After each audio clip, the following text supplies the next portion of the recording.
नमस्कार बच्चों, मेरा नाम है राहुल और आप देख रहे हैं सिक्स क्लास। तो आज कमाल की बात है, जो वर्कशीट आई है आपकी कार्यपत्र 71/19/1/2022। ये डीओई वाले काफी ध्यान से देख रहे हैं। सच वाली बात है, जब मैं एनसीईआरटी बुक दिखा रहा हूं ना, तो ये क्वेश्चन चेंज करके दे रहे हैं ताकि लगाएं, समस्या हो है।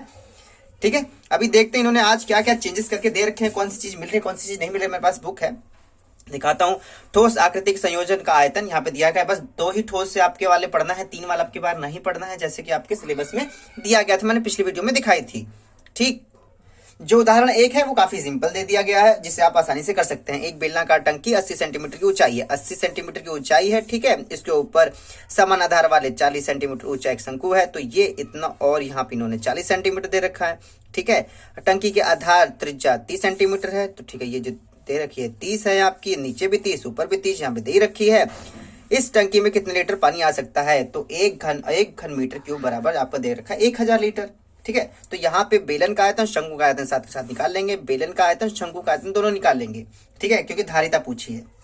जैसे इसका आंसर आता है, यहाँ पे आ चुका है आपका 2,54,000 सेंटीमीटर क्यूब।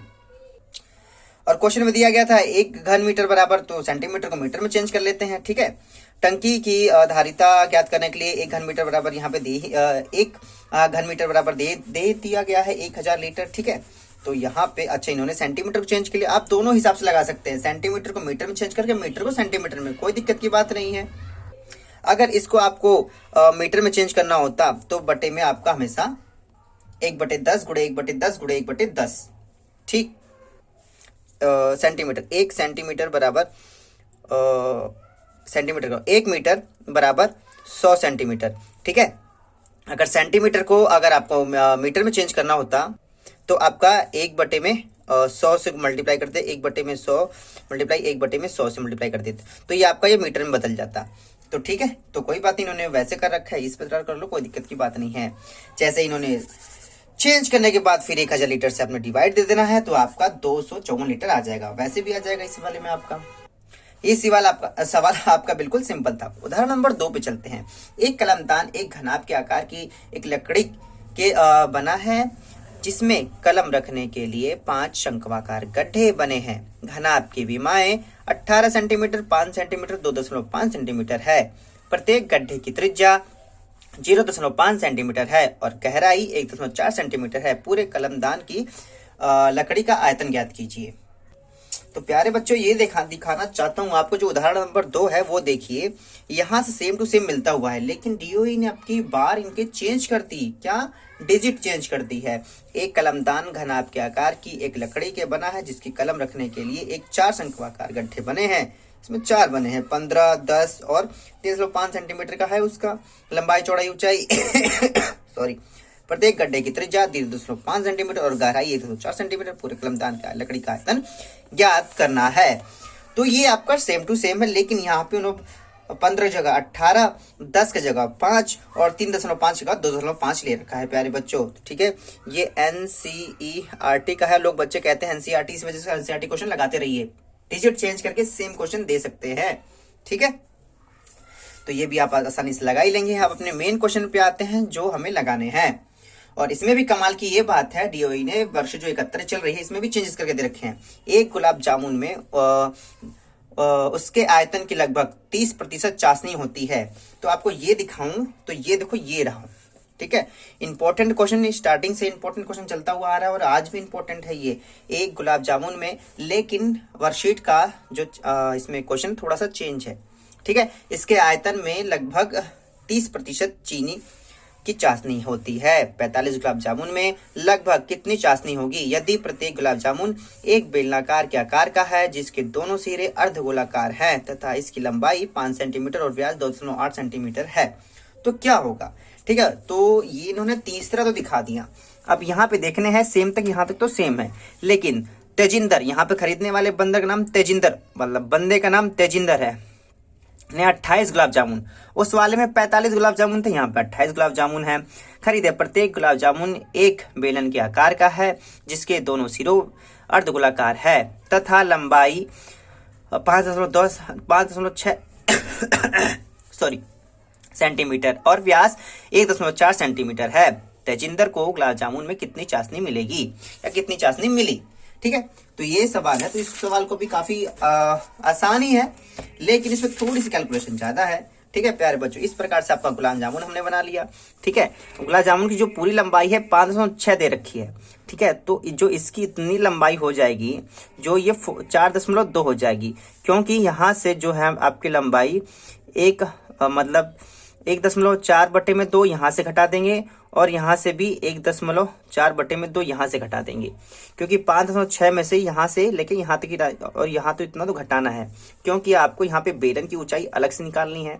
ठीक है, तो ये इतनी ऊंचाई आपकी हो जाएगी 4.2 सेंटीमीटर।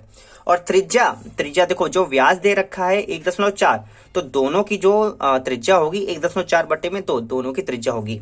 ठीक है, तो यहाँ पे नीचे मैंने लिखा है, उससे आप चीजें समझ सकते हैं। अर्धगोलाकार की त्रिज्या बराबर बेलन की त्रिज्या, दोनों को मैंने आर ले लिया, बराबर 1.4/2 सेंटीमीटर। आप यहाँ पे काट भी सकते हैं, मैंने नहीं काटा। देखते हैं आगे क्या होता है। अर्धगोलाकार की ऊंचाई बराबर अर्धगोलाकार की त्रिज्या। ठीक है, 1.4/2, क्योंकि अब इसमें से आप कहोगे ऊंचाई क्यों लगी, क्योंकि जो पूरी ऊंचाई है उसमें से ये वाली ऊंचाई और ये वाली ऊंचाई घटाएंगे तभी तो बेलन की ऊंचाई आएगी ना, इस वजह से मैंने इसको ऊंचाई मान लिया है। ठीक है, बेलनाकार की ऊंचाई 5.6 में से अर्धगोलाकार की ऊंचाई को घटा देना है। ठीक है, जो अर्धगोलाकार की ऊंचाई है 4.2/2 है, क्योंकि त्रिज्या ही होगी उसकी। ठीक है, यहाँ पे 2 से 2 काट देंगे, यहाँ पे 5.6 के 5.6, 1.4 घटाएंगे तो 4.2 आ जाएगा बेलनाकार की ऊंचाई। आप देखो इसमें अब आपको क्या निकालना है, एक गुलाब जामुन का आयतन। एक गुलाब जामुन का आयतन क्या होगा, बेलनाकार का आयतन। ठीक है, प्लस अर्धगोले का आयतन, और अर्धगोले कितने हैं 2, इस वजह से 2 से गुणा किया गया। बेलन का आयतन होता है πr²h प्लस में 2 और ब्रैकेट में 2/3 πr क्यूब, क्योंकि अर्धगोले का आयतन 2/3 πr क्यूब होता है। यहाँ पे वैल्यू रखते हुए आ जाएंगे। यहाँ पे पाई का मान पाई, मुझे लगा कॉमन हो जाएगा, लेकिन इतना कैलकुलेशन चल रही थी, कॉमन ले ही नहीं पाया मैं। 1.4/2, 1.4/2, 4.2 प्लस 2, यहाँ पे 2/3, पाई का मान पाई रखा मैंने, और यहाँ पे 1.4/2, 1.4/2, 1.4/2 यहाँ पे आ जाएगा। ठीक है, और यहाँ से फिर मैंने यहाँ पे काट दिया। ठीक है, 2 सत्ते 14, ठीक है, 0.7, 2 सत्ते 14, 0.7, पाई का मान पाई, 0.7 में लंबा हो रहा है, थोड़ा थोड़ा काट लेते हैं। तो आप वहां पे भी 0.7 अगर स्टार्टिंग से ले लेंगे तो कोई दिक्कत की बात नहीं है। 0.7 मल्टीप्लाई 0.7 और 4.2 का 4.2 प्लस होगा प्लस। ठीक है, अब यहाँ पे भी मैंने काट दिया है, 0.7 आ जाएगा, यहाँ से काटेंगे 0.7 आ जाएगा। ठीक है, तो यहाँ 0.7 और लास्ट वाले को भी काट देंगे 0.7 आपका आ जाएगा। तो यहाँ पे आपका 0.7 आसानी से लिख सकते हैं, तीनों के बटे पे 2 था। अब यहाँ पे देखिए, अब यहाँ पे फिर मैंने सोचा पाई, अब कॉमन लेने में दिक्कत हो रही थी, मैं पाई का मान ही रख दिया 22/7। फिर जो ये वैल्यू थे, अब इन दोनों का जो मल्टीप्लाई करूंगा वो आपका यहाँ आ गया। ठीक है, 2 का 2, पाई का मान 22/7, 0.7 का 0.7 और 7 7 49, 0.49। ठीक है, अब यहाँ पे फिर मैंने यहाँ से काट दिया, 7 को 7 से काट दूंगा, एक बार में आएगा 0.1 हो जाएगा। ठीक है, तो यहाँ पे 2.94 का वहीं आ जाएगा, 2 का 2 यहाँ आ जाएगा, 2/3। कैलकुलेशन तो आप समझते हुए चल रहे होगे। यहाँ से 7 से काट देंगे 0.1 आ जाएगा। ठीक है, और ये 0.49। ठीक है, और फिर यहाँ से ये वाला हो गया आपका। ठीक है, अब इन दोनों का जो बचा वो यहाँ लिख देंगे, ये यहाँ लिख देंगे। ठीक है, अब यहाँ पे जो शेष बचा वो यहाँ लिख दिया मैंने यहाँ पे, ताकि गड़बड़ ना हो। ठीक है, आप जितनी कम लाइन में कैलकुलेशन कर लेंगे उतना ही अच्छा आपके लिए रहेगा। अब यहाँ से क्या हुआ, मैंने 22 से कम 22 दशमलव के स्थान पर। ठीक है, सेम का सेम यहाँ आ जाएगा, 2 से 2। अब यहाँ मैंने मल्टीप्लाई किया, 22 दूना 44/3 और इसमें मल्टीप्लाई करेंगे 0.49। ठीक है, क्योंकि 0.1 अंक पे बात और लगाना होगा। फिर यहाँ पे आ जाएंगे, दोनों का मल्टीप्लाई करेंगे 6.468 प्लस का प्लस 2 का 2। अब यहाँ पे दोनों का मैंने मल्टीप्लाई कर दिया 2.156 अपॉन में 3। अब यहाँ पे 2 से फिर मैंने मल्टीप्लाई कर दिया, डिवाइड बाद में दे देंगे, सेम का सेम मल्टीप्लाई करने के बाद 4.31, 3 से फिर डिवाइड देने के बाद 1.44। अब दोनों को ऐड करने पर 7.91 आया आपका। अब यहाँ पे कहेंगे, यहाँ पे 3 अंक चल रहे थे। ठीक है, 4 6 8, 4 6 8, फिर 4 7 क्यों ले गया, 3 अंक ठीक नहीं होता, तो फिर 2 ही अंक लेना हमेशा बेहतर होता है। अगर 5 या 5 से ज्यादा तो अगले को जोड़ देते हैं। तो 8 था तो 6 को मैंने 7 बना दिया, तो यहाँ तक ठीक है, कोई दिक्कत की बात नहीं है। यह आया आपका एक गुलाब जामुन का आयतन। ठीक है, एक गुलाब जामुन का आयतन। अब ऐसे कितने हमारे पास 28 गुलाब जामुन का आयतन, तो 28 से मल्टीप्लाई कर देंगे आपका।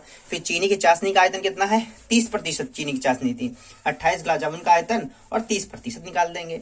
ठीक है, यहाँ पे आ जाएगा आपका 28 गुलाब जामुन का आयतन, हाँ 221.48 और 30% 30/100 मल्टीप्लाई करेंगे, आ जाएगा 6644.4 अपन में 100। ठीक है, तो डिवाइड करने के बाद 66.44 सेंटीमीटर क्यूब, ये आपका चीनी का चाशनी का आगे आपका, और ये आपका आंसर है। ठीक है, तो सवाल में कैलकुलेशन थोड़ी सी ज्यादा है लेकिन है बहुत ही सिंपल। ठीक है, तो चलिए क्वेश्चन नंबर 2 पे चलते हैं। एक 15 सेंटीमीटर 7 सेंटीमीटर 7 सेंटीमीटर विमाओं वाले घनाभ के आर पार एक 4.9 सेंटीमीटर व्यास का बेलन काट कर एक खिलौना बनाया गया। खिलौने का आयतन ज्ञात कीजिए। जैसे कि बनाएगा, इसमें से ये वाला हिस्सा निकाल लिया जाता है। कौन सा वाला, जैसे मैं रेड वाला हिस्सा कर रहा हूं, इस वाले हिस्से को उन्होंने निकाल लिया। ठीक है, अब इसमें से निकाल लिया तो अब खिलौने का आयतन क्या होगा। ठीक है, इसमें से जो आपका ये चौकोर है, इसमें से बस बेलन को हटा लेना है, बेलन का आयतन को हटा लेंगे तो खिलौने का आयतन आपके पास ऑटोमेटिक आ जाएगा। तो चलिए इस सवाल को इस प्रकार से लगा है मैंने। यहाँ देखिए विमाएं दी हैं 7 सेंटीमीटर 7 सेंटीमीटर, इस लंबाई को मैंने 15 मान लिया और इसका व्यास है 4.9 सेंटीमीटर दे रखा है। तो घनाभ की विमाएं LBH 15 7 7 लिख दिया और बेलनाकार की विमाएं जहाँ पे R हो जाएगा 4.9/2 सेंटीमीटर और H इसका क्या है आपका 15 सेंटीमीटर घनाभ की लंबाई, क्योंकि लंबाई के बराबर ही जा रहा है। इसी बात को आपको ध्यान में रखना है, कहीं 7 बात लग लो गड़बड़ हो जाएगा, क्योंकि लंबाई के बराबर जा रहा है तो ये 15 सेंटीमीटर हो जाएगा, इसका भी H। अब यहाँ देखें इसका H तो 15 है। ठीक है, यहाँ H1 H2 कर सकते हैं। ठीक है, क्योंकि दोनों का एक आ जाएगा, यहाँ पे H1 कर देते हैं, इसे H2 कर देते हैं। ठीक है, कोई दिक्कत की बात नहीं आएगी। यहाँ पे H1 और H2 क्योंकि दो H है। ठीक है, तो खिलौने का आयतन घनाभ का आयतन माइनस बेलनाकार, क्योंकि बेलनाकार हटाने के बाद खिलौना बन रहा है वो आपका। तो LBH 15 7 7 बेलनाकार का आयतन जो बेलन का आयतन पाई R स्क्वायर H, पाई 22/7 और R है 4.9/2 4.9/में तो 2 × 15। ठीक है, यहाँ में दोनों का मल्टीप्लाई कर देंगे, सॉरी तीनों को मल्टीप्लाई कर देंगे। पहले मैंने 2 का किया वर्बली, 15 7 105 गुणे में 7 का 7 उतार लिया, माइनस का माइनस। ठीक है, यहाँ पे कट जाएगा 7 एकम 7 7 7 49 7 7 49। ठीक है, और 2 का 2 11 बार में आ जाएगा 11 0.7 4.9 गुणे में 15। अब यहाँ पे दोनों का मल्टीप्लाई करें 735 आया।